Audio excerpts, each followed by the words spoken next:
Welcome back to more Euro Fantasy content. This will be the best wildcard and limitless team, both rolled into one. Typically, I do separate videos and podcasts for the two chips, but we're going to have a lot of money left in the bank after building this 50-man squad, and some of you might even have up to 8 million left in the bank, so it's not really worth making a separate video as I typically do, but I'm going to delve straight into the best 50-man squad for the Euros final in Matchday 7. I want to see your thoughts down in the comment section below in terms of which team are you piling up on, Spain or England. Maybe you're going to go for a balance of the two with 6 players from one team and 5 from the other. I'm very intrigued to see what you think is the optimum team structure, but I'll be delving into that myself and providing my thoughts on that topic and discussing the best captaincy options. And remember, you only need 11 players for the Euros final because you can't make substitutions or change the captaincy once the deadline has passed and the Euros final has begun. Smash the like button if you enjoyed this video and subscribe for new. Let's try to get this video to the 200 likes and let's keep on pushing towards 26,000 subscribers and then push on towards new goals. But without further ado,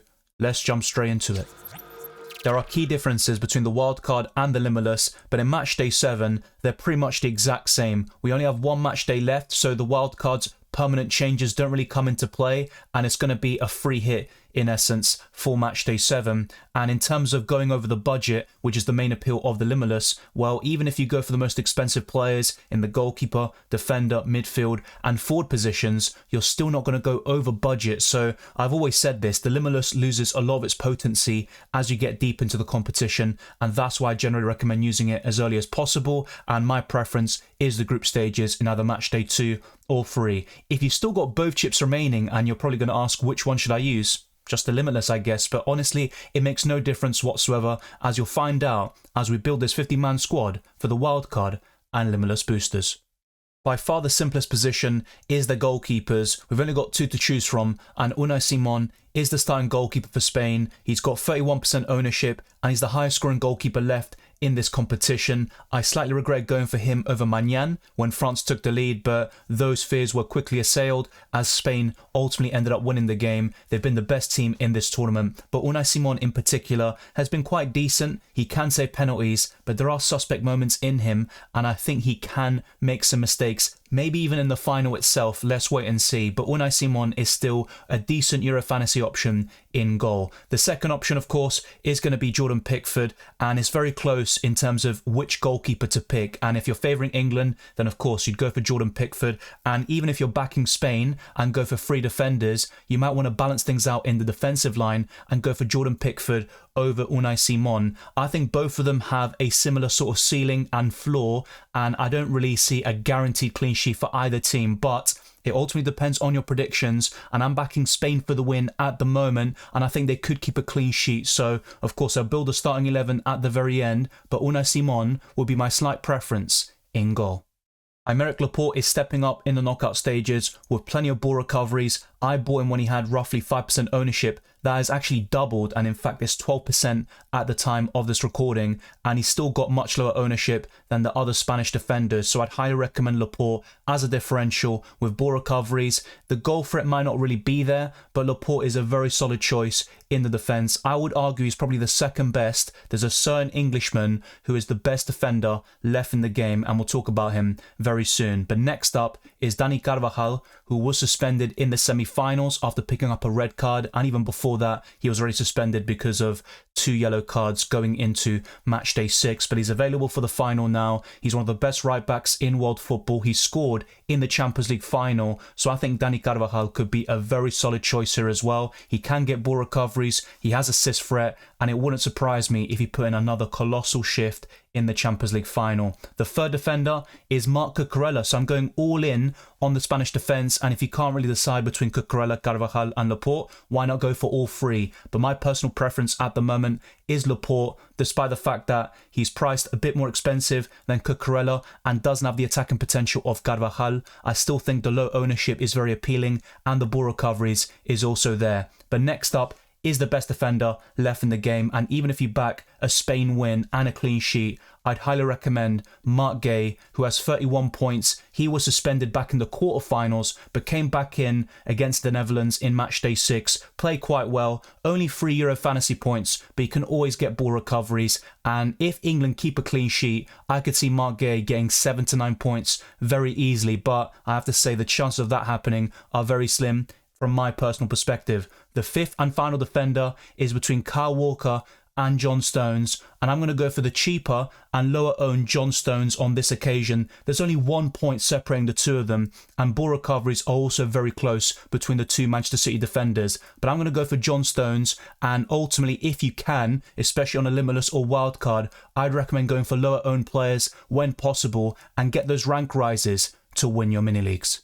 The joint highest scoring midfielder left in Euro Fantasy is Dani Olmo, and he's really stepped it up in the knockout stages, producing returns in every single round. And in terms of Spanish midfielders, he's by far the most consistent in terms of goals and assists combined. His record for Spain overall is very impressive, and even off the bench, he can make an impact. But with Pedri injured, that opens the door for Dani Olmo to be a nailed-on starter. So if you're looking for a captaincy option, particularly from the Spanish attackers, Dani Olmo would be at the top of my list. Now, it's very difficult to choose even 3 of the Spanish midfielders because they've got 4 or 5 very healthy ones here. Even Oyarzabal off the bench can make an impact. But next up is going to be Fabian Ruiz, who is the joint highest scoring midfielder in the game alongside Dani Olmo. These two offer attacking potential, and Ruiz has ball recoveries as well to boot, but he has been a bit underwhelming in the last 2 rounds against Germany and France, with only 3 points and 2 points respectively. So I'm expecting much more in the final, and I have to say, part of me is thinking Rodri over Fabian Ruiz could be the play because of ball recoveries. I also think it'll be a very low scoring final, and I think Rodri is capable of scoring the winning goal or getting player of the match. So it's very close for me between Fabian Ruiz and Rodri. Let me know down in the comment section below who you would go for. Fabian Ruiz has undoubtedly been the better Euro fantasy pick throughout this tournament, but going into a final, it's very difficult to back against Rodri in any scenario. My third midfielder is going to be Nico Williams for the attacking threat. I think if Spain can isolate their wingers against England's fullbacks, Spain can get a lot of joy here and win that game. So that's going to be a very interesting matchup, and Nico Williams has been one of the most exciting players in this tournament. But in terms of goal contributions, they all came against Georgia. He's a very young player, very exciting to watch, and football is not all about GA, but it's actually quite surprising to see Nico Williams not really do it in other games, at least scoring or assisting. He's still creating chances, taking players on, and producing some fantastic football. But I think the Euros final could be that platform for Williams to score a big goal against a good opponent and to really stamp himself on this tournament. Next up though, I'm going to go for English midfielders, and it's also very difficult to narrow down to 2 because I think Rice, Saka and Bellingham are the 3 options that you'd really want to consider, and Foden played very well in the semi-finals. But I would go for Declan Rice. He offers you that baseline score of 4 points or above because of ball recoveries, so that's why I'd go for the Arsenal midfielder. He wasn't that good in UCL fantasy for ball recoveries, which was very surprising, but he's really stepped it up in this tournament, and I think he's one of the best ball recoverers, if not the best, left in the competition. The fifth and final midfielder though is Jude Bellingham, a man of big moments. He's played very poorly in all of these games in my opinion. Maybe against Serbia, that was his best overall performance, but only the 2 goals to show for it really, and that's what kind of gets Bellingham away with a lot of bad performances, passes and decision making. But he is one for the big moments. I wouldn't be surprised if he scored the winner in this Euros final, or at least scored a goal or did something to make a real impact. In the Champions League final, he got the assist for Vinicius Junior's goal to kill off the game against Borussia Dortmund, and I think Bellingham is the most likely English midfielder to produce a return, even over Saka, who has a better record for the English national team, and Phil Foden, who won the Premier League Player of the Year award last season. No matter what chip you're playing, what your prediction for the final is, or your team structure, go for Yamal and you won't regret it whatsoever. One of my regrets from the previous rounds is not going for Yamal at all, and ultimately going for him over Gakpo would have been a massive boost to my score. But despite being booked, he scored 9 points against France after winning player of the match and scoring an incredible goal, his first of the tournament, and he's also got 3 assists as well, and he's had a great Euro 2024 campaign, and I think he could even build upon this in the Euros final. He'll turn 17 on Saturday. It's going to be the start of a great career, and he's probably the most exciting Spanish player to watch, even over Nico Williams. If I had to pick between Yamal or Williams, I'm going to go for Yamal all day long, but why not both, especially if you're backing a Spanish victory to claim their 4th Euros title, which would be the most of any country. Next up though is Harry Kane. He didn't play that well in the semi-final against the Netherlands, but he won the penalty, which was very contentious to say the least. He tucked it away himself,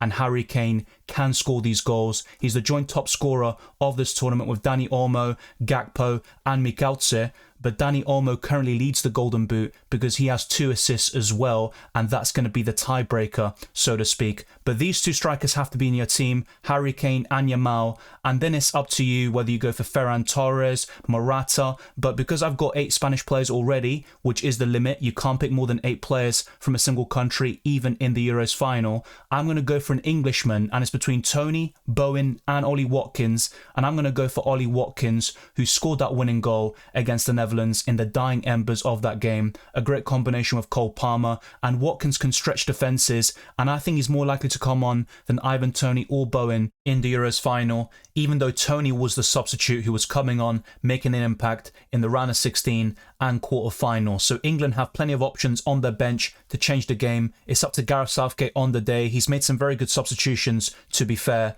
but this striker won't start in the final 11. I would go for Unai Simon in goal, but it's very close between him and Jordan Pickford. I would start all 3 Spanish defenders in Laporte, Cucurella and Carvajal, and also Mark Gay, and go for a back 4. I'd also start 4 midfielders and go for Bellingham, Nico Williams, Fabian Ruiz and Dani Olmo, but Declan Rice definitely has a big claim to start in this team. And up front, I'd go for Yamal and Harry Kane. So it'd be a 4-4-2, and the bench would include Ollie Watkins, Declan Rice, John Stones and Jordan Pickford. But if you're backing England to win, you can include some of these players into the starting 11 and displace the likes of Nico Williams or Fabian Ruiz perhaps, and also a Spanish defender. In terms of the captaincy, we've only got 1 shot at this, and it's going to be very difficult to say the least, and it ultimately depends on your prediction. If you're backing an English win, my recommendation would be Harry Kane or Jude Bellingham. I could see one of those 2 players stealing the show